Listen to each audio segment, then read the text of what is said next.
महाराष्ट्र की बात करते हैं, जहां पर महाविकास आघाड़ी सरकार के तीनों दलों में एक बार फिर से मतभेद सामने आ गए हैं। प्रदेश कांग्रेस अध्यक्ष नाना पटोले ने पहले अपनी ही सरकार के मुख्यमंत्री उद्धव ठाकरे और उप मुख्यमंत्री अजित पवार पर जासूसी का आरोप लगाया और फिर पलट गए।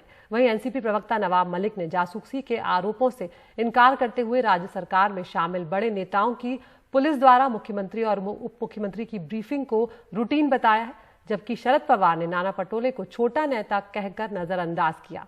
कांग्रेस ने आज इसी तरह के अन्य मुद्दों पर बैठक बुलाई है। बैठक में नाना पटोले, अशोक चौहान, सुशील कुमार शिंदे सहित कांग्रेस के बड़े नेता शामिल होंगे।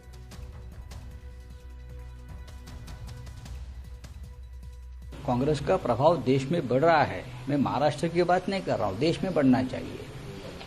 तो हम सब खुश रहेंगे कि प्रिंसिपल अपोजिशन पार्टी है कांग्रेस, उनका प्रभाव अगर बढ़ेगा तो बीजेपी का प्रभाव घटेगा। तो सोनिया गांधी जी हो, राहुल गांधी जी हो या प्रियंका जी हो, तो नाना पटोले जी का मॉडल कौन सा है प्रभाव बढ़ाने का, वो मॉडल को थोड़ा रिसर्च करना पड़ेगा। और देश में प्रभाव बढ़ाने के लिए कांग्रेस का नाना पटोले जी को राष्ट्रीय जिम्मेदारी अगर मिलती है तो देश में कांग्रेस का प्रभाव बढ़ेगा। कोई खलबली वगैरह नहीं मचे। देखिए, 3 अलग पार्टी है और अपने अपनी पार्टी बढ़ाने की कोशिश हम सब लोग करते हैं। जैसे कि हमने कहा है कि हम सरकार एक साथ चलाते हैं, हम 3 पार्टी एक साथ नहीं चलाते। और हमारे साथ जुड़ गए हमारे सहयोगी सुनील सिंह। सुनील, ये जो सरकार में मतभेद हैं उसमें एक नया अध्याय जुड़ गया है जासूसी कांड से, लेकिन शरद पवार ने जब उन्हें छोटा नेता कहा है तो शरद पवार अमूमन इस तरह के बयान नहीं देते। क्या, किस तरह से देख रहे हैं आप इस पूरे मामले को? देखिए अलती, यही 2 बड़े सवाल है। एक तो नाना पटोले ने इस तरह का गंभीर आरोप लगाया और फिर अब उस बयान से ही पलटते हुए ये बताया जा रहा है कि मीडिया ने उसे तोड़ मरोड़ कर पेश किया, उन्होंने उस तरह का बयान नहीं था, उनका कहने की मंशा वो नहीं थी। दूसरी बात, शरद पवार ने जो बयान दिया है इस संदर्भ में कि वो छोटे नेता है, यानी शरद पवार अमूमन किसी बात पर अगर नजरअंदाज करना है, बयान नहीं देना है, तो इस तरह का बयान लेकर वो आगे चले जाते हैं। लेकिन जो दुविधा अब कांग्रेस में है कि इतना गंभीर आरोप लगाने के बाद अब कांग्रेस खुद उस पर टिक नहीं पा रही है। दूसरे अशोक चौहान जो है कांग्रेस के, जो प्रदेश के अभी सरकार में मंत्री भी हैं, पूर्व कांग्रेस अध्यक्ष रह चुके हैं, पूर्व मुख्यमंत्री रह चुके हैं, वो कह रहे हैं कि शरद पवार बड़े नेता हैं, हम उनका सम्मान करते हैं।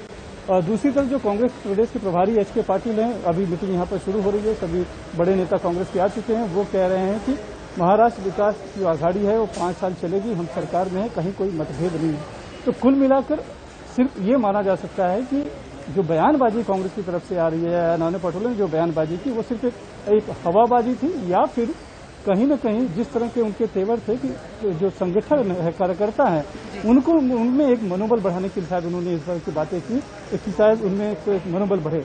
लेकिन जिस तरह से वो बयान दे रहे हैं, फिर अपने बयान से ही मुकर जा रहे हैं, तो इससे शायद हो सकता है कि मनोबल बढ़ने के बजाय कांग्रेस संगठन को नुकसान ही हो। हालांकि आज की जो बैठक है वो कांग्रेस संगठन मजबूत करने के लिए प्रदेश में है, और साथ में ये दावा किया जा रहा है कि हम संगठन इतना मजबूत करेंगे क्योंकि साल 2014 में जब हम सोच रहे थे कि एनसीपी के साथ चुनाव लड़ा जाएगा, लेकिन अचानक से गठबंधन नहीं हो पाया, तो सभी 140 सीटों पर जो चुनाव लड़ना पड़ा तो हमारे पास उतने उम्मीदवार ही नहीं थे।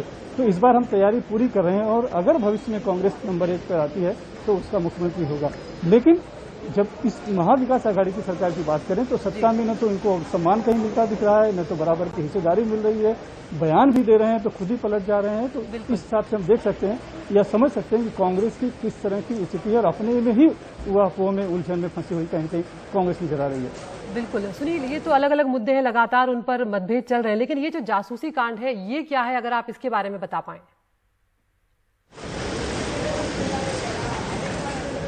लेकिन नाना पटोले का ऐसा संदर्भ था कि वो जब से संगठन अध्यक्ष बने हैं और संगठन को मजबूत करने के लिए लगातार दौरे कर रहे हैं, लोगों से मिल रहे हैं, तो उसकी पल पल की खबर मुख्यमंत्री उद्धव ठाकरे और उप मुख्यमंत्री अजित पवार को रोज सुबह ब्रीफिंग के तौर पे दी जाती है, यानी कि उनकी कहीं न कहीं जासूसी चल रही है।